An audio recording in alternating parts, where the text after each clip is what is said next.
नमो भगवते वासुदेवाय। ओम नमो भगवते वासुदेवाय। ओम नमो भगवते वासुदेवाय। सच्चिदानन्दरूपाय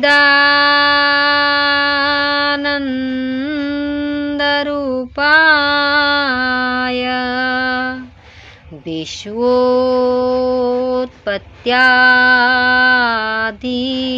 हेतवे तापत्रय विनाशाय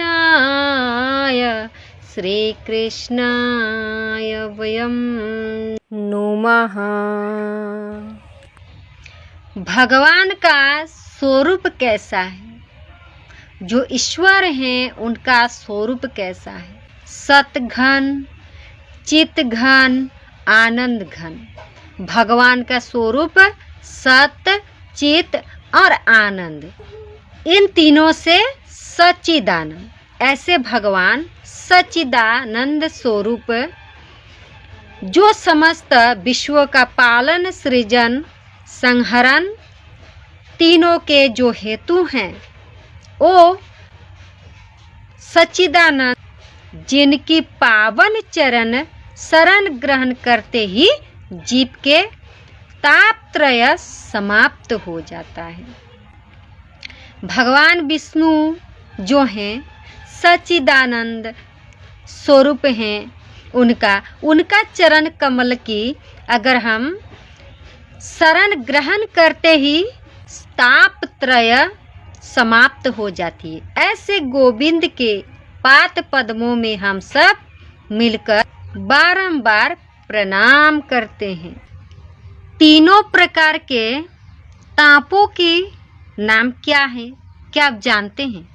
याद रखिए, दैहिक, दैविक और भौतिक। इन तीनों के नाश करने वाले ऐसे सच्चिदानंद स्वरूप भगवान श्री कृष्ण जो है ना, उनका रूप है सच्चिदानंद रूपाय। तीन सत, चित, आनंद से बना है। सच्चिदानंद उनका नाम है। विष्णु भगवान जो तीनों प्रकार के नाश करने वाले ऐसे सच्चिदानंद स्वरूप भगवान श्री कृष्ण की हम सब वंदना करते हैं, बारंबार प्रणाम करते हैं, वंदना करते हैं। ऐसा कुछ भी आप कह सकते हैं। परमात्मा के तीन स्वरूप शास्त्र में कहे गए हैं। तीन रूप जो मैं बताई हूँ, सतचित, आनंद। सत प्रगट रूप से सभी जगह व्याप्त है। जो सत्य है सभी जगह व्याप्त है। चित मौन तथा आनंद अप्रकट है। जड़ वस्तुओं में सत और चित की है परंतु आनंद नहीं। जीवों में सत और चित प्रगटता है परंतु आनंद अप्रकट रूप से ऐसे रहता है। वैसे तो आनंद इसके अपने अंदर ही है, फिर भी आनंद को ये जीव अपने से बाहर खोजता है। भीतर ही आपका आनंद है परंतु आप बाहर खोजते हैं, क्योंकि मनुष्य नारी देह, गेह, धन, संपत्ति आदि में खोजता है, जबकि आनंद तो उसका अपना स्वरूप है। आनंद जो है ना आपका स्वरूप है। आनंद तो आपके अपने अंदर ही विराजमान है, आपका भीतर है, परंतु उन्हें आप नहीं खोजते हैं, आप बाहर में खोजते हैं। पर स्त्री, अच्छा सुंदर लड़की, सुंदर वस्त्र, धन दौलत, संपत्ति, किसे लूट कर लाए, किसे हम ठगे, ये सब में महल, ये सब, परंतु अपना भीतर जो छुपा है आनंद ना, उसे जानने की कोशिश करिए। तभी आप जान पाएंगे जब भगवान का भक्ति में लीन हो जाएंगे। हम ये नहीं कहते कि आप कर्म मत करो, कर्म करो, भक्ति भी करो, कर्म के साथ साथ भक्ति भी करना चाहिए। अच्छा, लोग कहते हैं कि कर्म ही सबसे बड़ा धर्म है। क्या कर्म कभी बड़ा धर्म हो सकता है? नहीं। आप अगर कुकर्म करते हैं तो वो कैसा कर्म होता है? कर्म कभी अच्छा बड़ा नहीं हो सकता है, धर्म बड़ा है। अगर आप जब धर्म जो है ना, धर्म को जान पाएंगे तब अच्छा कर्म कर पाएंगे, तभी जाकर कर्म अच्छा हो सकता है आपका। जब तक आप धर्म नहीं जान पाएंगे तब तक आप एक अच्छा कर्म नहीं कर पाएंगे, नहीं कर सकते हैं आप। अधर्म का अकर्म कर पाएंगे आप, और जिस दिन आप जान पाएंगे उस दिन से आप अकर्म करना ही छोड़ देंगे।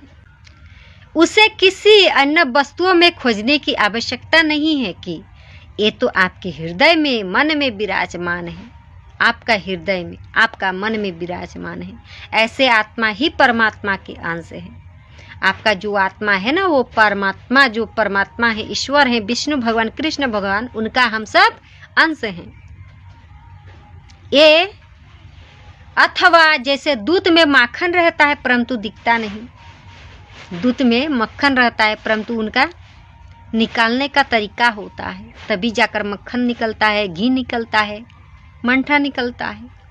ऐसे ही महाभागवत श्री सुखदेव जी का ध्यान करते हुए नैमिषारण्य की पावन भूमि में सुदजी महाराज शौनकादिक ऋषियों को ये मंगलमयी कथा सुना रहे हैं। हमें भी अपने मन को वहीं लेकर चले। 88,000 ऋषियों के मध्य 88,000 ऋषियों कोई कमी ऋषि नहीं है, बहुत ऋषि हैं, 88,000। उनमें से मध्य श्री शौनक जी प्रधान श्रोता बनकर उसका प्रतिनिधित्व कर रहे हैं, और आयु में जो छोटे हैं, बहुत छोटा आयु में, ऐसे श्री सुदजी महाराज व्यासपीठ पर सुशोभित हो रहे हैं। शौनक जी आयु में बड़े हैं और वयोवृद्ध होकर भी श्रोता बनकर हैं, बैठे हैं, और उनकी विशेषता यह है कि कथामृत रसा स्वाद कुशल है। भगवान का कथामृत पान करने में परम कुशल है। जब श्रोता बनकर बैठते हैं तो महान विद्वान और वयोवृद्ध होकर भी एकदम अनभिज्ञ बन जाते हैं। यही उनकी कुशलता है। आज शौनक जी सुद जी को नमन करके पूछते हैं।